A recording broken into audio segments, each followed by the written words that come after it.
think it's an easy question. Yes, it would. And obviously I know how big is an opportunity in front of me and here in New York, where historically I've played really well over the years, and it's probably the most entertaining tennis court that we have. Crowd will be back on the stadium. I can't wait, honestly. I'm very motivated to play my best tennis, but I have to hit the one ball at a time, as they say, try to be in the moment and have a guiding star, in a way, a dream to win a slam here, which would obviously complete the calendar slam. I'm hugely inspired and motivated by that, no doubt. But at the same time, I know how to balance things out mentally, and with lots of expectations, obviously, around my participation here without Rafa and Roger participating.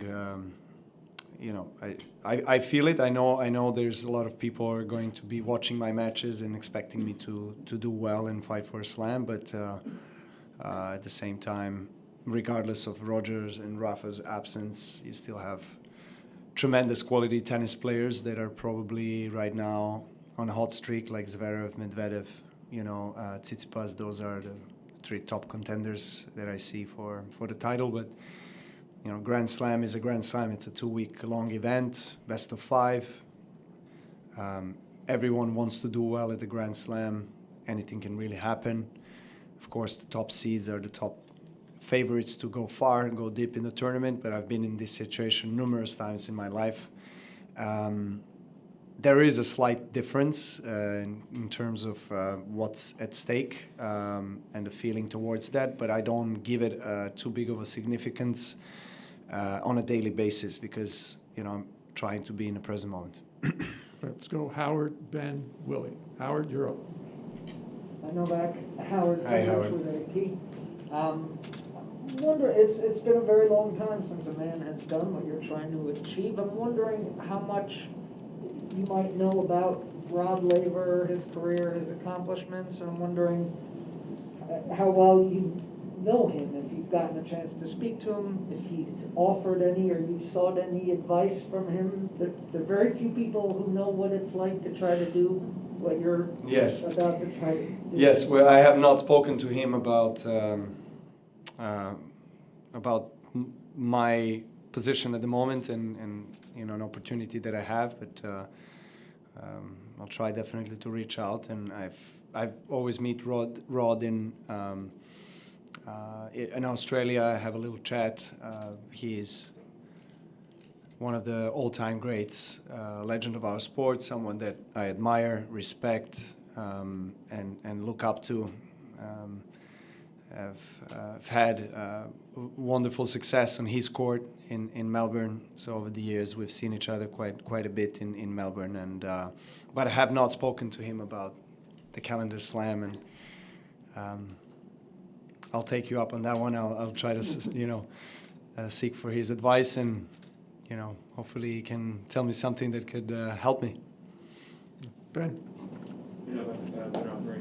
There's still a pandemic going on. Obviously, there's a bunch of players who had to miss some big tournaments because of testing positive for COVID this past few months. I'm wondering what your sort of level of concern is for that, in terms of how vigilant you're still being, and also what you think about efforts the tours are making to try to get more players vaccinated. I saw the WTA was outside, they're trying to get their vaccination rate up to over 80% of players by the end of the year. I don't know if ATP is doing similar, or what you think about these sort of pushes to make vaccines more accepted by the players, and maybe have to be closer towards being required at some point.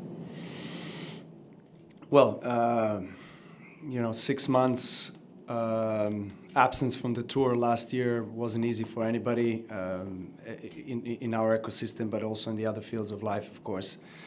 The people are struggling around the world, getting back to their own countries and to their own families, and let alone doing their job in a way that they've done before, kind of going back to the normal, usual circumstances and conditions that they worked in. So, of course, we all wish that we have every single tournament full capacity and but it seems like it's not yet possible. I mean, I'm not in a position, or neither I'm an expert, to debate what is the reason why we don't have everywhere full capacity, and whether vaccines will help that or not. I feel like, that should be always a personal decision, whether you want to get vaccinated or not. So I'm supportive of that. So whether someone wants to get a vaccine or not, that's completely up to them. And I hope that it stays that way. Willie? Hi, Novak. Willie Weinbaum from ESPN. Coming into this tournament, some of the biggest names in tennis history on the men's and women's side have pulled out because of injuries. What are your thoughts about your own health at this point as you prepare for the grind of the Open? Well, we mentioned, two greats, two big names, Rafa and Roger on the men's side, pulling out, of course, as along with the defending champion team, and then Serena as well. And, those are some really big names in our sport. And, of course, you never want to see them pulling out from one of the biggest tournaments in the world, because other than being in a role of their rival, I'm also a tennis fan. And, of course, I know it's an interest of all of us that they play on the tournaments, and because it attracts more attention, and people want to watch tennis on the TV or live more if they're playing. And so it is what it is. I wish them all speedy recovery. I can understand, that Roger, Rafa, and Serena, myself, are not that young anymore. Like the new generation that obviously can play probably more tournaments in a season, and the bodies can sustain that that effort and that beating in a way. We have to be, I guess, a little bit more selective. So I can relate to what they're going through in terms of an injury. I had one major big injury that took me out of the tour for a while, which was my elbow. So once that becomes chronic, or any injury becomes chronic, then it's a real issue. Not just for your career, but also for the post-career life. So, as a father, I want to be able to throw a ball or kick a ball or run with my kids, and not worry about some long-term consequences that are possible. Everything is possible. Obviously, sometimes we go against our body's messages and signals that it sends to us. Overcoming the pain is part of the game, and that sounded well.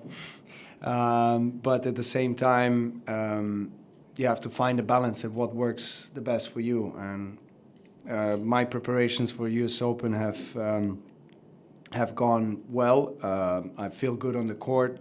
I took some time, a little bit of an additional time off after Olympics. Have not played Cincinnati, which was previously planned, because I just felt exhausted in every sense.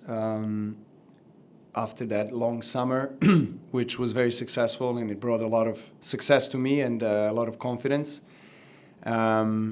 Olympics, unfortunately, didn't end up with a medal, but it was a great experience of sharing the village and the dining room with 10,000+ athletes, and just it's a very unique experience that you remember forever, and you take a lot of positives out of it. Putting aside the tennis performance, just in general, I think you can learn a lot. You speak life, you speak sports. So I really value that experience a lot. So, as I said, I'm very inspired to play my best tennis here, and I don't want to say it's now or never for me, because I think I'm going to have more opportunities in my life to win slams. I don't know if I'm going to be having more opportunities to win a calendar slam. That's why it's obviously a very unique opportunity. But at the same time, I don't need to put any additional pressure to what I already have, which is pretty big, from my own self and from, of course, people around me. But I thrive under pressure as well, and I've done that many times in my career. And pressure is a privilege; it truly is. This is what you work for. day in, day out, all your life to put yourself in a unique position to win Grand Slams and to make history. At the end of the day, I'm a big, tennis fan and fan of history, and I admire this sport. I love it, and I have this chance, and I'm going to try to use it. Okay, Novak, we have time for one question online. You can see on your left to the monitor over there. Yes. Simon, name and affiliation, please. Thank you. Hi, Novak. Simon Chambers, Glasgow Herald. Novak, I was looking back at 2011 when you first won US Open, and what you said afterwards. Somebody asked you, I think, about the calendar year Grand Slam, and you said, look, nothing's impossible. I don't want to say it's impossible. At what stage did you really feel like it was possible for you? After I won the first slam in Australia, obviously, when you kickstart your year in a great way, you win a slam, and the Australian Open has been historically my most successful slam.